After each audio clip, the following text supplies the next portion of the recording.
Hi Gemini, welcome to your love reading for August 2016. This month I am using two different decks. I'm mostly going to pull from this deck, but I will pull some confirmation cards from this one. Also, I apologize, there was a glitch in your reading that I posted a few days ago. That has never happened before. I found it kind of strange, so I feel that for someone, there are some, maybe you have a Scorpio moon or Scorpio rising. I feel like somebody need to see that because that has never happened before. Also, I want to mention, if you enjoy these love readings, make sure that you check out my general weekly love readings posted every Wednesday. Okay, so let me go ahead and pull your cards. I've already properly shuffled. I'm just going to give the deck another quick shuffle just like this.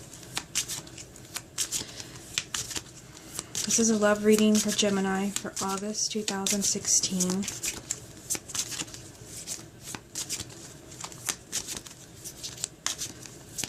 Love reading for Gemini for August 2016. What energies are around Gemini as far as love and romance for August 2016? What energies are around Gemini as far as love and romance for August 2016?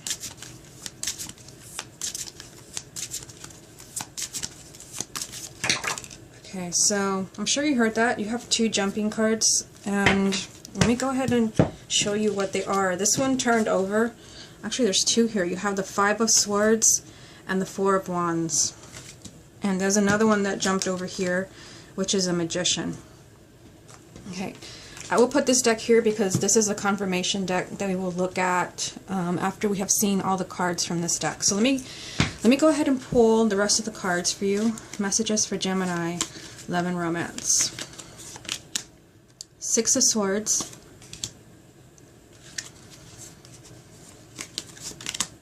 Seven of Cups. Ten of Swords. Death.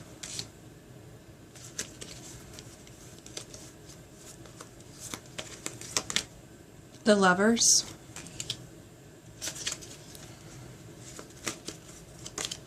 And the Tower. Wow. All major arcana at the bottom. It seems like the majority of the signs, let me just fix the cards for you. The majority of the signs have been having like all major arcanas at the bottom. And I feel like for some of you, like you may see some big changes in your love life towards the end of the month. But these are just possibilities. There's some things that you have to do. It's not just written in stone. You have to do some of the work as well. So, the heart of your reading, I forgot to show you what was at the bottom of the deck over here. Oh my god, a moon. And this card came up for you 2 times in the reading that I deleted, because once I record a reading I delete it to not keep it on my computer. I did record your reading even though Scorpio came up for you, but you had the moon come up for you 2 times in that reading that I accidentally deleted. It came up over here somewhere. I think it was the last card, and then it came up from the confirmation cards, and here it is again. So I feel like they want me to really talk about the moon energy. The moon, I feel like for some of you, there's things, like, there's information that you don't know. I feel like this is the kind of stuff like, I wish if I had known in advance, I wouldn't have done that. Or if I had known about this or that, I would have made different decisions. The moon is like hidden information, things that you can only access through your intuition or psychic abilities. I feel like there is information that is hidden from you. Either that, or you could be lying to yourself about something, or someone may be lying to you. That will not apply to everyone, but I feel like I should mention that. This is just like, you don't really understand everything that's going on in your love life. And I do see that, in the spread. Let's take it one row at a time. We have the Five of Swords, the Four of Wands, and the Magician. So the Five of Swords, that's not a card that I would want to see in a love reading. I kind of feel like for some of you, like something has to change. Something has to change when it comes to your love life, and you are the only one who can do it. You have the Magician right here. The Magician is all about, this is the universe whispering to you, your love life, since this is a love reading, your love life is what you make of it. So if you don't like what's going on in your love life, then you need to change something. And I feel like here there could be, a path that you're taking, as far as your love life, maybe a decision that it's not right for you. The Five of Swords represents like an empty victory. You pursue something and you find you get what you want, but you're still not happy. And I feel like that's what they want you to avoid. If you're in a relationship where, you're finally in the relationship that you had been seeking, but you're still not happy, you're the only one who can change that. I mean, you have the Four of Swords telling you that, marriage and stability are here for you. You also have the Lover's card in this reading. But, I mean, the Five of Swords is telling you that, yeah, I'm hearing an empty battle. So they really want me to emphasize, for some of you, like the path that you're choosing or the partner that you're choosing, especially if there's a lot of conflict, and the heart of your reading is the Seven of Cups, which is a lot of confusion and all over the place energy and lack of clarity, and you already have that here. Really kind of examine your love life to see if this is really what you want. Don't make a decision that you're going to wish you could take back. The Five of Swords also represents sometimes negative energy. So if there's something unhealthy in your love life, they're telling you that you have the power to change that with the Magician. The Magician is all about you being a co-creator. And if there's something in your life that you don't like, only you can change that. But like I said, the Four of Wands is there. They're telling you that, you can have a solid relationship, a committed relationship, a marriage.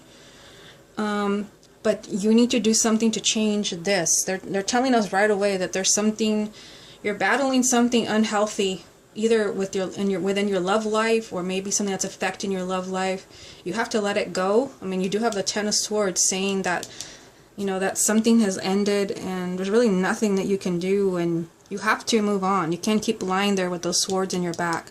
Maybe you feel betrayed. Maybe you feel hurt. You have to get up and walk away, and only you can make that decision. But let's look at this row here. You have the Six of Swords, the Seven of Cups, and the Ten of Swords. So the Six of Swords is telling you that, you don't have to stay in this energy of the Five of Swords, where, you have your victory, but it's pretty empty. You're still not happy. Maybe you're still lonely. Maybe you're still hurting. They're telling you that something much better awaits you. I mean, the Six of Swords is such a positive card, meaning that you're going to leave all the negativity, all the drama, all the nonsense. You're going to leave that all behind and move on to something beautiful. But these two cards are telling you that you may not see the path to this very clearly. Just like the Moon. The Seven of Cups is a lot of confusion, and you may just be overwhelmed by all the emotions that you're feeling. It's a very emotional card. And maybe there's more than one choice when it comes to your love life. Maybe you're choosing between two people. Maybe that's what has to come to an end, is that you finally make a decision who you want to be with. The Ten of Swords is just like, it is an ending that is like, it has to happen in order for you to move on. And there, it's also a message that you're free to move on. After a 10 comes, we have an Ace, which is a new beginning. So you need to kind of accept, if something has ended, whether it's a relationship or just a phase in your life, just move on. Because I feel like you're kind of stuck in this energy of, you're just kind of lying there, maybe focusing on someone who hurt you, still, lying there with those swords in your back, feeling confused and all these emotions going through you. Meanwhile, I see marriage here, and you're moving on to something much better. But it could be that's why you have the Five of Swords telling you that, if you're choosing to stay here, you're going to end up, with that empty victory. You're being your own worst enemy. That's also the Five of Swords. Now down here, you have Death, the Lovers, and the Tower. So before you can have this, beautiful relationship, because the Lovers is usually like your life partner, your twin flame. There's a relationship here for you, but it's not that easy. It's not just going to manifest for you. You're confused. You don't understand the path. Notice how they're lined up here. Lovers and Four of Wands. Both of these cards represent marriage and commitment. Confusion right in the middle. So it could be that you don't understand how, the path to this partner, or maybe you're torn between two people. Make a decision, or let the past go. Maybe you're single and you're just focusing on, like, a betrayal and you're stuck in that energy. And if you are, then you're not going anywhere. You're not going to meet this partner if you decide to stay here. They're telling you it's time for you to move on. Not only that, but you have death. Death is the ultimate card of endings and new beginnings. And they're telling you, in order for you to have this love here, this beautiful relationship, marriage, there has to be, there's going to be a new beginning, but there has to be the death of something. And the death, it did come right after the Ten of Swords. It could be that, what has to be let go, the death of this, pain over some type of betrayal. You have to let go maybe some heavy emotions that are, you're carrying around with you. With death, something has to come to an end. You have to leave something behind in order for you to have this new beginning. This is also a huge transformation in your life and a huge transformation within you. And this opens the door to this relationship. For Gemini, you definitely have someone around you, you may even know who it is, that is, a potential life partner, a committed relationship. But like I said, it's not that easy. It's like you have to help spirit along by attracting this person to you. You cannot be focusing on the past betrayals, pain. You're not really helping yourself. That's why the Five of Swords is the first card for you. You do have the Tower telling you that the unexpected can happen for you in August. And I feel like, the unexpected is that you finally let the past go. Just let it go. There's really nothing you can do about it. Just move on. Stop lying there with those swords in your back. The Tower, it's just like a change that comes completely out of the blue, and I feel like you make it happen with the Magician up there. Two major arcanas. Whenever they're, between like a minor arcana, they're emphasizing this one, and for you, it's like an ending that happened, and it's just something you have to accept, and you have to move on. This is also a message: the worst is now behind you. You're free to move on. Don't keep thinking about someone that broke your heart. Because someone who really does, love you, can be your life partner, is there. But I feel like you're looking in an entirely different direction.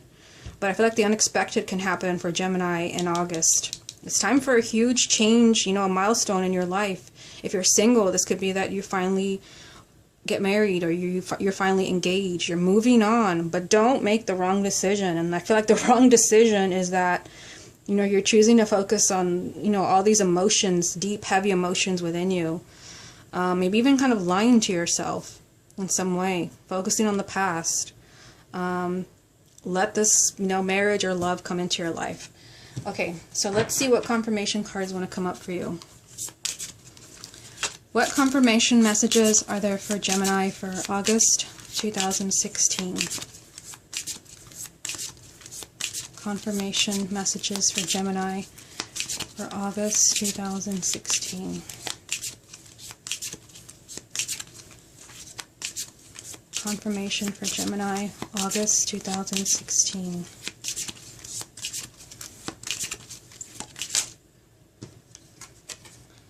Five of Wands. Yep, I see a theme here, and it's going to go right next to the Five of Swords. Okay, let's go ahead and just get the other three cards. Three Cups.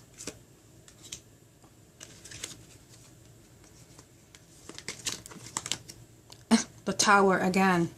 You have a major arcana that repeats itself in your reading. That's always significant. The bottom, Five of Cups. Something's going on with you in August that is huge, major. The Five of Wands, seeing the Five of Wands and the Seven of Cups, for some of you, it could be that it's competition. For some of you, you may be dating more than one person in August. It could be that you're torn, you're torn between what you're feeling for one person and there's another person that you're also drawn to. But it could also be that there's some type of struggle going on inside of you, because that is what I saw in this reading. I see it all over the place. The Five of Wands, it's either, that you're doing battle with someone else, and I did receive that message from this card here. But the Five of Wands could also mean that there's some type of fight, some type of internal struggle going on inside of you. And like I said, seeing it next to the Five of Swords, this is not really helpful to you. This is just going to keep you in this energy of the Seven of Cups, where you're just so emotional, so overwhelmed, so not in the know with the moon. You don't really see what's coming for you. And again, you're being told Three of Cups. The Three of Cups is also a marriage card. You have 1, 2, 3. 3 cards telling you that you have, you know, a life partner around you. The Three of Cups also represents happiness and joy and laughter. And like I said, the Tower, they're telling you here that the unexpected can happen. But with the Tower also, I forgot to mention, the Tower, it's also just telling you that the old, it has to fall away. The Tower is crumbling because you have to rebuild that tower into something new. I feel like you can't have this new relationship or marriage, whether you're already in one, maybe making this work, or a new relationship. You can't have this, the Tower 2 times. That is just like major. A huge message for you. You can't have this beautiful love or relationship if you refuse to tear down that tower. And that could be your old ways. It could be the way that you're thinking. You need to start over. And I see here that you don't want to start over, that you're focusing on something from the past. At the bottom of the deck, you have the Five of Cups. Let's see if you can see that. The Five of Cups. It's almost like, which do you want? The Five of Cups or the Three of Cups? The Five of Cups is a really kind of unhappy card. And ironically, the Five of Cups, you know, it means that you're focusing on the past, on something that didn't work out for you. You're dwelling, you're crying over spilt milk. You keep replaying something over and over in your mind, and you're just dwelling on your pain and your loss. Meanwhile, you know, there is like love and, you know, potential life partners all over this reading. I feel like that's why the Moon card has come up for you now 3 times. 2 times in the reading that, you know, that I accidentally deleted, and now it came up again. It's almost like they're telling you for this month, wake up. Let the past go, because something new awaits you. But you can't, it's not going to come in if you know, if you're not committed to finding a new relationship. The Tower 2 times right here. This tower needs to be destroyed in order for a new relationship to come into your life. And I feel like if you don't do that, that's why you have the Five of Swords. You could be your own worst enemy by passing up an opportunity for love. Okay, Gemini, this has been your love reading for August 2016. Hope you enjoyed it, and I will speak to you again next month.